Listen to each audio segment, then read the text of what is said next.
ধরতে আসছে একদল আসল পুলিশ অফিসার। যদি কোনো পুলিশ অফিসার আমাদেরকে ধরতে পারে তাহলে ওরা পেয়ে যাবে $10,000। কিন্তু আমাদের মধ্যে সবার শেষে যে অ্যারেস্ট হবে সে তার মায়ের জন্য পেয়ে যাবে $1,00,000। কি? তাহলে তো আমাকে ধরতেই পারবে না। সার্ভার আমাদের ম্যাপের র্যান্ডম জায়গায় টেলিপোর্ট করো। আর পুলিশরা তোমরা আমাদেরকে ধরলে পেয়ে যাবে $10,000। Good luck. আমরা ওকে শুকে খুঁজে বার করব। ওর গায়ে ফিস্টেবেলের গন্ধ আছে। আমরা তোমাকে ধরতে আসছি জিমি। ও তারিখ আমরা একই জায়গায় টেলিপোর্ট হয়েছি। তুমি আবার কে? তুমি কে?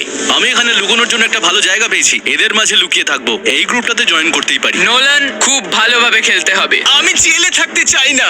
ছেলেরা আমি কিন্তু তোমাদের এখন একটা রুল বলিনি। তোমাদের লোকেশন কিন্তু মাঝে মাঝে ম্যাপে দেখা যাবে। ও না! ও, আমি তো কাঁদছি ভাই। আচ্ছা ঠিক আছে তারিক, আমি একটা নতুন স্পট খুঁজছি। আর ওরা চলে এসেছে জিমি। দেখা যাচ্ছে এখন। এয়ারপোর্টে আছে, অ্যাকচুয়ালি এয়ারপোর্টে আছে। মনে হচ্ছে আমার সামনের গাড়িতে কেউ আছে।